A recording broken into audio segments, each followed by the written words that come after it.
And that is actually a great place to start. Shall we start by just introducing you a little bit? If you want to tell us about, about your work, would you describe yourself as like a Cacaoista, a medicine woman, a coach? What would you describe yourself as? Well, I was a coach for many years, for about 25 years. Now my work has shifted. I would call myself more of a medicine woman. So there was a time in the middle where I didn't know what I was, to be honest. I knew I couldn't continue working in the same way. And I knew things had to change. And I knew that I had started to work with women in a completely different way. But I didn't feel that I had anywhere near earned the title of medicine woman. But the further along into my journey I got, and the more I worked with a shaman in Costa Rica, and the more we talked and the more work I did, and the more research I did about what is a medicine woman. I don't, what is that? Because it's a very important title to Indigenous cultures all over the world. And I'm, bleach blonde from Essex. So you can't just take that. You have to really consider what that is. And one of the shaman that I've been working with for a long time said to me one day, you are 100% a medicine woman and you earn that title. So it was then I was like,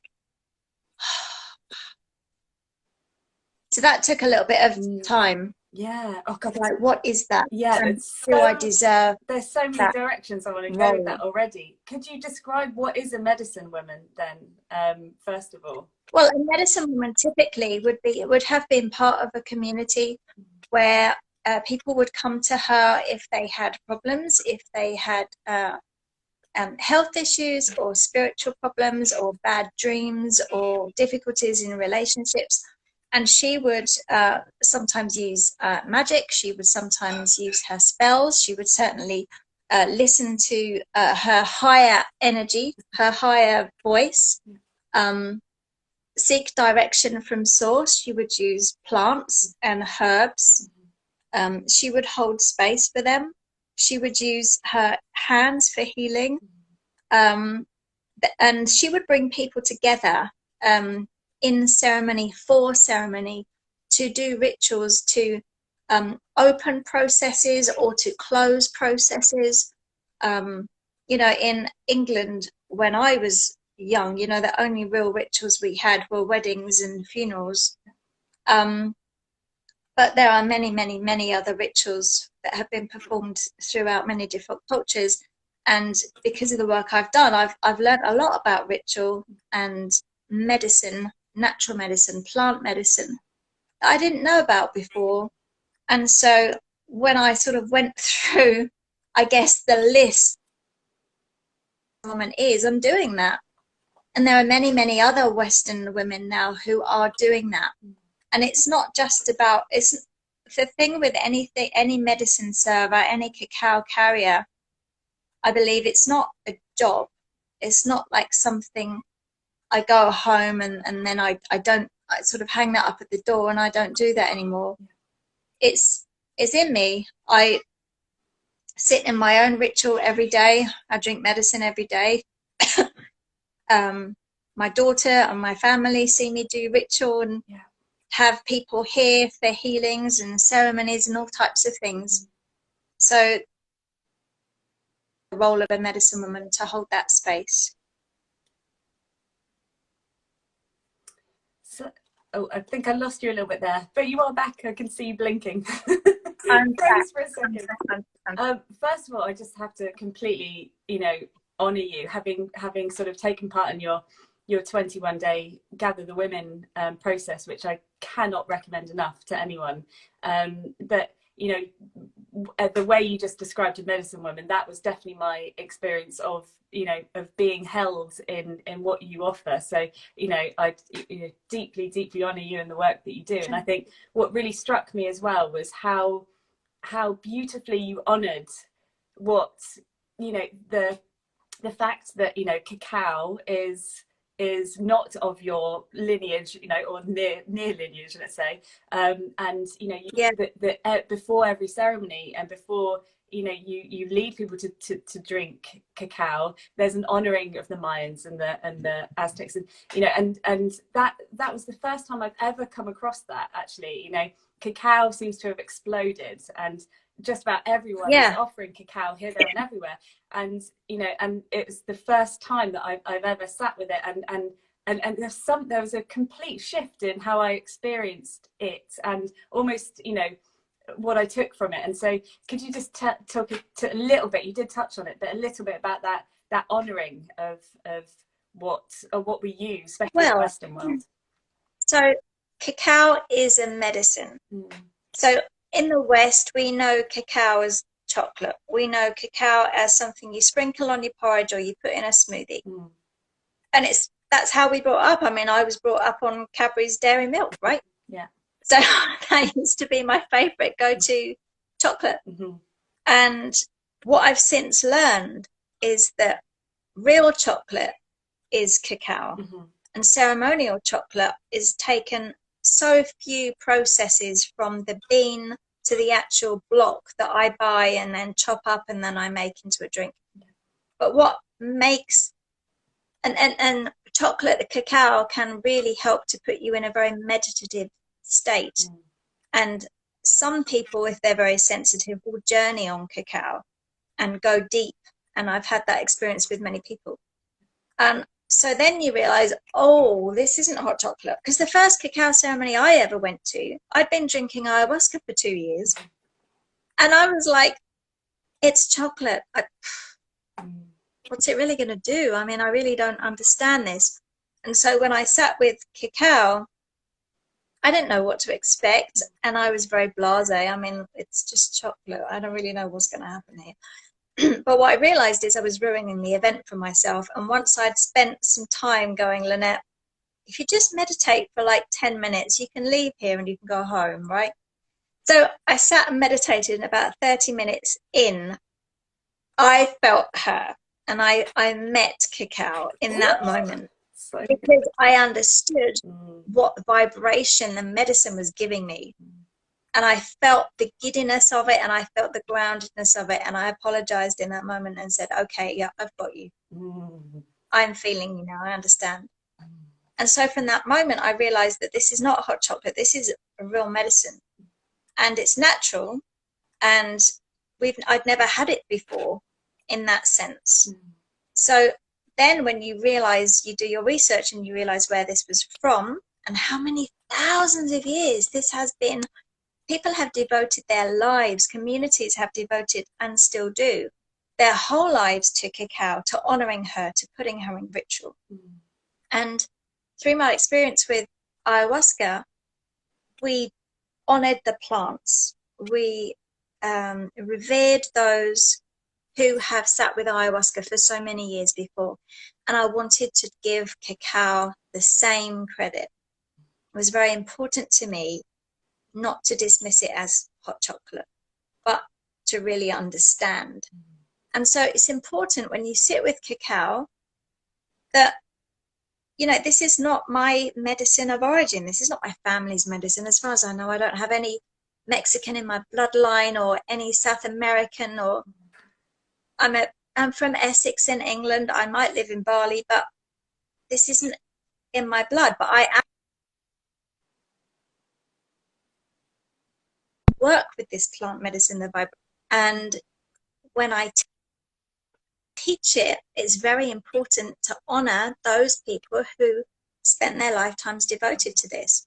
And so I think that's, to really honor the plant and the ancestors is really imperative. Otherwise, we're just sitting around getting slightly high on cacao, and that's not how I want to do this. It's just not. I mean, there are so many cacao ceremonies you can go to, and I don't like many of them. I need to sit, and I encourage people to sit in silence with themselves. It's an opportunity to meet yourself, truly. And so that's how I work with cacao. Yeah. Beautiful, thank you. It's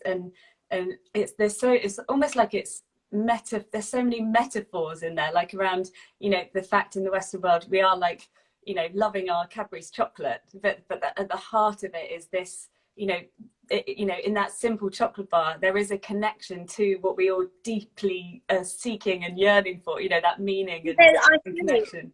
There's no connection now. There is no connection between chocolate commercially and cacao. There's no connection, because all the magic is gone, all the ritual is gone, all the beginnings have gone, and most chocolate companies now cannot say there is not any child labor in and how they get their cacao from bean to confectionery. And there is so much processing, so much adding of sugar, alcohol, nuts, fruits, stabilizers, milk, I mean everything. That now when I do eat Cadbury's, which is not very often, but you know, my daughter loves it, right? So if I do have some now, I understand this is confectionery. This is not,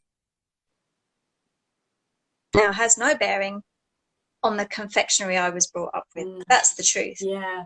But people think it's chocolate. Yeah. And it's not. I know. It's like it's a symbol of all that's that's wrong. Like all it almost symbolizes the disconnection everywhere, doesn't it? But and it's, and that element of ritual and ceremony as well. Like I'm arriving at that point where I think, like in the Western world, it's like if that's our bridge, you know. I feel like if only we can adopt and sort of harness the power of ritual and ceremony, you know, I can't help but believe that is going to be our savior in some way. And so can you talk to us a little bit about your own sort of personal ritual? You shared a beautiful video of your morning ritual with cacao, and I could just see Lucy's mentioned there about it being an important part of a morning ritual. So can you talk a little bit about ritual and ceremony? I think as well in the Western world, those words, I think to some people go, well, it's interesting. Yeah. So a few years back I said about ritual, and I said it on social media, and somebody I know said, oh, I'm not sure I'm ready for ritual. And I thought, well, that's interesting, because what do you think I'm doing? Because I'm not slaughtering young children or animals. I'm sitting down with a cup of plant medicine, feeling myself, making a connection to something bigger than me, and really centering myself. And I think ritual has lots of elements to it. It has all sorts of things. You can light candle in a ritual, you can sit quietly in a ritual, you can write something, you can burn something, you can listen to guided meditations and journey. There's so many ways and reasons to do ritual. But the point is, it's a focused activity with a certain outcome. So I realized I was doing ritual many years ago. When I was 18, I bought a house with a boyfriend. Didn't last very long. After however many months I was gone, I left the house and I had the door key. So I sat in Kent opposite a lake, and I thought about this door key that I had been so happy to have, because I'd had my own home at 18, but the relationship had broken down. And I threw it into the middle of the lake. Done. Said goodbye. And I walked away. That's ritual. That is, I'm ending this. And actually, I can't ever go back, because I don't even know where that key is, and I'm not trawling the river to find it. And then later on, he asked for it back. And I said, well, you're going to have to find it in the middle of a river. So I think the word ritual can be quite woo-woo, but in actual fact, if you have ever sat somewhere and focused for a moment and said, okay, I'm doing that,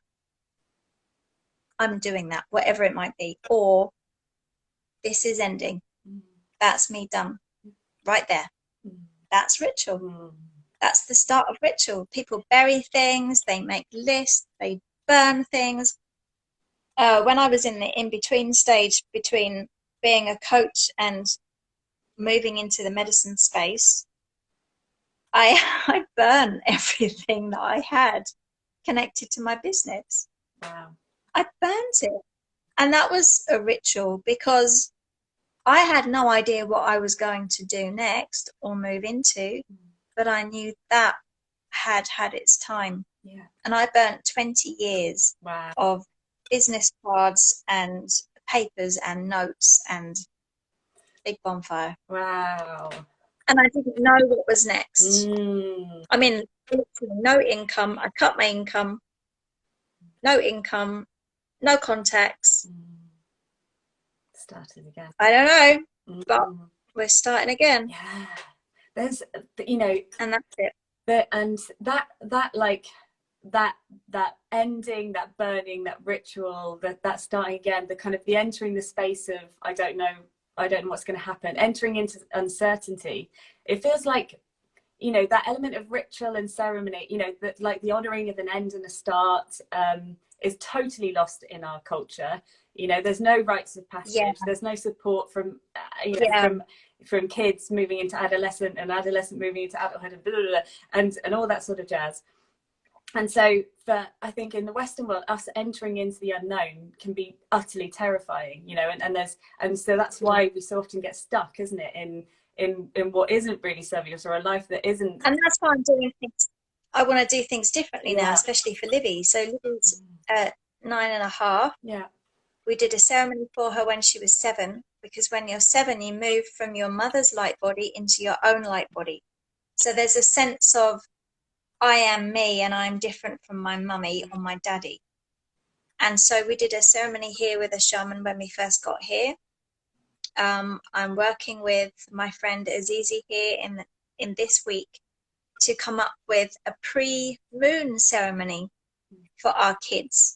So our children are between 9 and 12, and they're soon going to be starting their period. So we're coming together as the parents who want this to be a rite of passage, and to say, this is you becoming a woman, and you will possibly birth souls across portals. Your body is sacred. It's yours. You have every right to own this body, and you decide all the things. And you know, I want her to grow up knowing that. And it wasn't that I didn't grow up knowing that, but the information available then was so pragmatic. This is what's going to happen. Yeah. Here's some pads. There's painkillers if you want a paracetamol, let me know. Yeah, and hide yourself away. Hide it away. It's a shameful thing in some ways. Yes. You know, hide it away. Keep it secret. Yeah, you know? Put it in your bottom drawer. Put it in your drawer. Yeah. Yeah. But I want her to know, like, wow, I'm becoming a woman. I want her to have a sense of, this is a journey that you are now on with your body. And it's beautiful in so many ways, but it's portrayed so differently. You know, we hear nothing but the painful menstrual cramps, and then there's the menopause, and I'm approaching that stage, and you only hear about the terrible things that are happening. Well, there's a spiritual side to that that says I'm entering a brand new phase. And what's on the other side is a completely different version of me. So which we touch on and gather the women, because we're calling in the women we are yet to become. Oh, it's such a beautiful process. Delicious. Can you talk a little bit? Can you just explain the gather the women process? Oh, it's so beautiful and juicy and powerful, and I still am integrating it. You know, a few months after it, I loved it so much. But can you sort of explain the idea of it, and almost, you know, and where it came from is interesting too. In my ayahuasca journeys,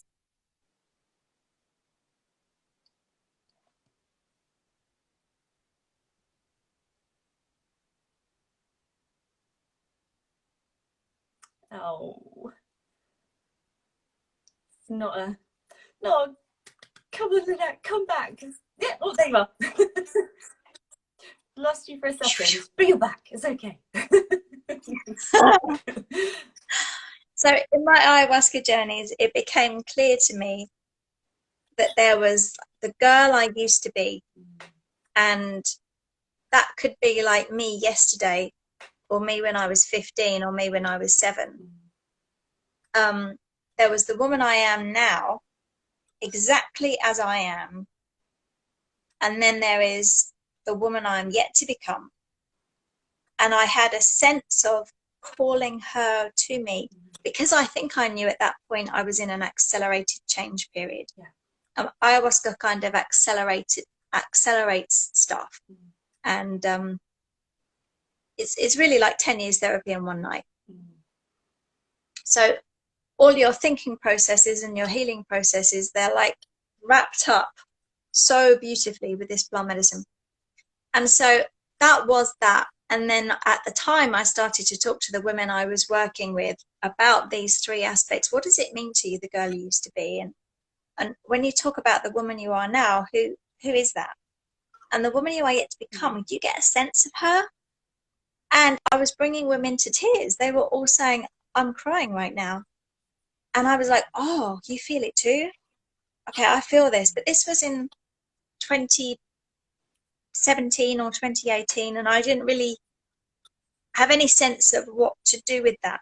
And then at the beginning of this year, I thought I really want to work with these stages. So if I did 3 weeks of honoring and going back to visit the girls we used to be, a week of honoring who we are now, and a week of calling in the women we are yet to become, what would that look like? And then it turned into this 21-day program where we drink cacao every day. We meet 4 times for cacao ceremonies. There's meditation, there's burning, there's blessing of sticks, there's intention setting, there's child blessings, there's so much in there. And it's a very beautiful process that has the ability to reach women on a completely different level. Yeah, it's not a conscious level, is it? No, and it was that calling in was really powerful for me. I think if ever I've done a meditation where I've gone to meet my older self, I can see her very clearly. You know, I've really got a sense of, you know, what she feels like and that sort of thing. But in one of the meditations, not to, you know, spoiler alert for people who haven't done the course, but that drawing in of the older self and being in meditation, I was lying in my garden, like, you know, starfished in my garden with my headphones in, just doing the meditation, and my older self coming in and lying with me there with her old beautiful wrinkly hand on my chest, and I just had, you know, tears. And it was just really, you know, I really felt so comforted and reassured by this, that, you know, the woman I'm yet to come. Well, there is an older version of us. There's an older version of us that we're not taught to connect with. Yeah. But, you know, that's who we're turning into. And I am the older version of myself from when I was little. So when I go back to meet little Lynette, you know, what does she need? Because I can help that. Yeah. But we've had lots of situations now where there seems to have been some crossover, where people have had experiences where they found themselves being the older woman visiting the younger self. And then coming out of meditation and saying, hold on a moment, that happened. There was an older lady who stopped me in the street and she said, it's going to be okay, you know. And it was the weirdest thing, because I just looked at this woman going, I have no idea who you are. Okay. And then she said, that was me. I came back. So there's also this time travel thing that is super strange. But it's like, no, that time collides in some way, because we've had this so many times now where women have said, and also some women thought that their bedrooms had a presence in when they were little. And then they've later discovered. I definitely, that was me. I experienced that as well, like with it was going back to the younger self, but I arrived in memory, I was 26, I think. You know, or something, and it was a horrific time, and I was sat there. I remember sitting in my lounge just staring into space, and before long realizing it had got dark and I'd just been sat there, and going back into that memory during the 21 days, it was like I knew I was there from you know, I was there, you know, it with kind of returning back into it. It was really powerful. It was absolutely incredible. It's so amazing. And I kind of feel like that work you're doing with women, and cacao and ceremony and all these things, you know, that rite of passage that is so powerful. And I wonder, kind of, is there kind of a theme that's coming up, you know, that, and I guess, you know, if we were going to, not that I like putting things in boxes, but that real theme of like supporting the rise of the divine feminine, that supporting women coming home to their womanhood, you know, and empowering women in their bodies and their hearts and their souls, seems like, you know, it's weaved through a lot of what you're doing, especially your beautiful poetry as well. And, you know, would you say is there like a really strong wound, like, you know, or what kind of wound within the divine feminine do you think we are as a collective healing at the moment, if that makes sense? Well, I can only really speak about the work that I've been doing with women, and in particular this year with Gather the Women, because it's been very intense. We've been running them all year. Yeah. And other people have also been running them now too. Yeah. They've trained with me. There's a mosquito here and it's trying to eat me. And I've already been bitten. And what seems to be happening is, I don't know, I think from my perspective, what seems to be happening is this has given women a chance to hear themselves. Because they're being given permission to talk, and they're not talked over. They're being given permission to sit every morning on their own with cacao. Now that produces a deep silence, and you finally hear yourself in that silence. And I think when we hear ourselves, then we start conversations that say, okay, I'm not having that anymore. That's where it started, and I'm not doing that now. Okay. And then we start making decisions, not based on fear or external forces, based on intuition, based on our hearts, years of I have not been listened to, and now I am listening to myself. Yeah, I think that's my take from it. But you talk to every person that's been through the ceremonies, and you would probably get a different answer. So I think they're all correct. In fact, you'll probably find out more in the new year, because of course, you know, I'm writing the next book, except I'm not writing it. I'm editing it. And all of the women who've been through the program, like, I think 90% of them are writing the next book, and it's going to be called The Women Who Gathered, and it's going to be out April, maybe. Amazing. It depends on how fast I am. 35 women of what it's like to sit in ceremony and ritual. So beautiful. And all of the proceeds go to Bali Street Mums, which is my charity of choice here in Bali, a wonderful charity that I spend time with. And so I think you would get 35 different accounts of what the theme of Rising Shift is. Yeah. And you know, the book, so you have, at the moment, you've got 3 books, A Women's Blessing, Held, and Sacred. And it was really interesting, actually. There's a group of friends here that we're meeting monthly in circle, and kind of taking it in turns to hold space for each other. And a friend of mine who is a medicine woman, holy moly, she's a medicine woman, but she's just stepping into it. And she led us in a cacao ceremony, and she brought your book with her, A Woman's Blessing, and I was like, oh, you know, so there's a nice bit of synchronicity there. But your books are just beautiful, and your words really speak to me. Just, you know, simple, you know, short passages, you know, longer poems, you know, poems that are just a couple of lines. And, you know, so poetry feels like it's, you know, a big part of you, perhaps. And where do those words come from? What's your relationship with them? It never was. It never was. I've never considered myself doing poetry at all, ever. Yeah. And there were 4 books before these 3. Aha. Mm-hmm. So the last one is my 7th book, although it's the 3rd in this trilogy. Yeah. So I've been writing books and editing books for 14 years, I think, now. Something like that. No, 17 years, I think. Anyway, before, the first 4 were very much head-based. What do I want people to know, and how can I be the expert? What can I be the expert in, and what can I lead people?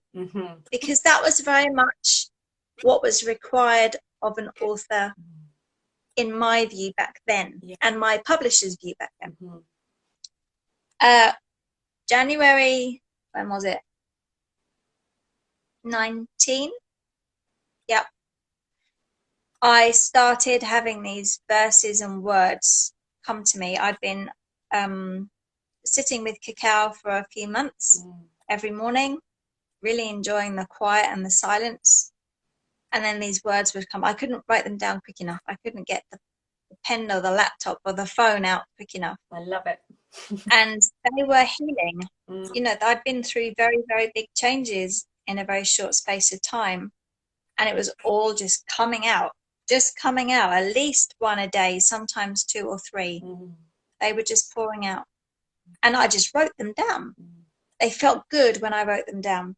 About 6 months in, I thought, I think I'm writing a book. I think this is, because they didn't stop coming. It was like, they just didn't know stopping. So I just kept writing them. And then at the end of that year, because they might help somebody else. But it's not about who's the expert in your life. It's not even about the he said, she said. It's how I felt. Yeah.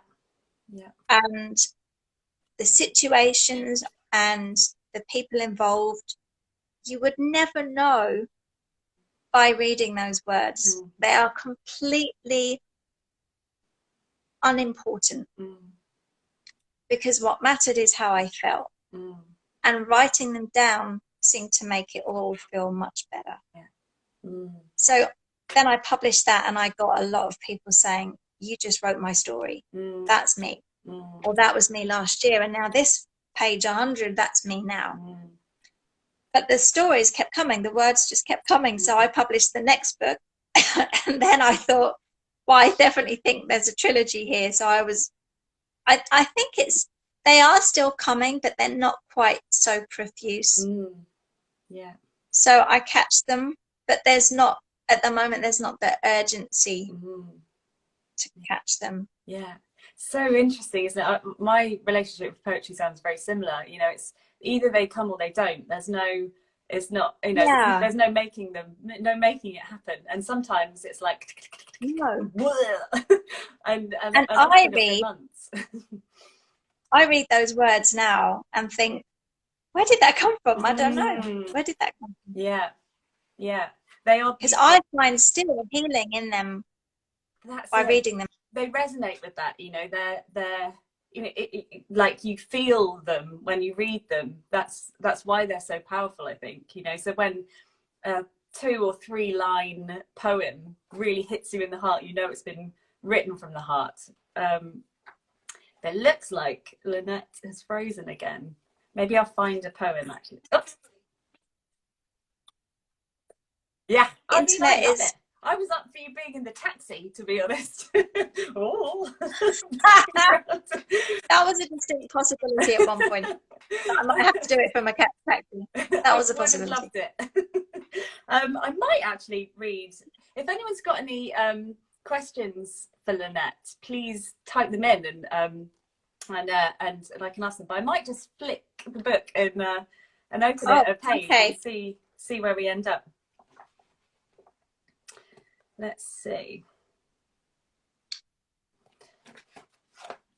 So with her hands deep down in the sand, she dug her clarity out. Years of compassion, lack, working out what others were thinking in that moment made no sense anymore. That split second, she decided and she counted. Where were they all now anyway? Right now, nowhere close, nowhere near, they didn't even care. And that sand, the thought of her mortality, a gift. She grew taller and made herself known. By her own name, she would move. Oh, Honestly, this is so perfect what you've just said. By her own name, she would move now. By her own name, she would be known. Literally gives you the shivers. So powerful. well, that wasn't even about me. That's Ah. about somebody else who was in one of my ceremonies. Wow. So we did this, we did a ceremony and a ritual with sand where it was about connecting the sand with the ashes of our own bodies, because one day they'll be ash. And when she had her hands in that sand, she kind of got transported back with all the time she'd worried about what people thought of her. She was like, well, where are they now? They don't even care. And at some point she had changed her name. And then she thought, I might change it back. Wow. By my own name, I will be known. So that's not even mine. And like, it was the story that was relayed. And it had such an impact on me that I wanted to write it down. So beautiful. But I like the fact that there are, most of it's about me, but there are some poems in there that don't refer to me. Yeah. And I also like that because there's no essence of confidentiality lost. Yeah. Yeah. There's no hint of that. I like that. Yeah. And it is true, you know, you read them and it speaks to a part of yourself, you know, reading that, there was a part of me that, you know, that identified with what was being said there, or what what it gave me meaning to. But oh my God, I just love hearing you talk. And you know, I'm so grateful. You know, it's one of those things that social media is as social media is, but I am so grateful for it for a number of reasons. You know, social media has brought me, you know, some of my best friends, I met through the web of Instagram or whatever it is, and certainly coming across you via Instagram, I'm so incredibly grateful. So, you know, it's been an absolute pleasure to chat to you today. I literally could chat to you forever. And I want to congratulate you as well. I want to congratulate you too on your books. Oh, thank you. Because you have recently joined the ranks of author, and it's a very big deal. And I look forward to the day where I can hold your book in my hand and interview you. Oh, thank you so much. I mean, you know, it's such a treat, isn't it? I love it. I love it, love it, love it, love it, love it, love it, love it. More. I just, feel super, super grateful. So thank you so much. Just so much love to you. Thank you for taking the time today. Like I said, I can't recommend Lynette's Gather the Women more. So, you know, do check that out. Lucy as well. There's a lovely message there from Lucy. Thank you very much. You should do it, Lucy. And thank you.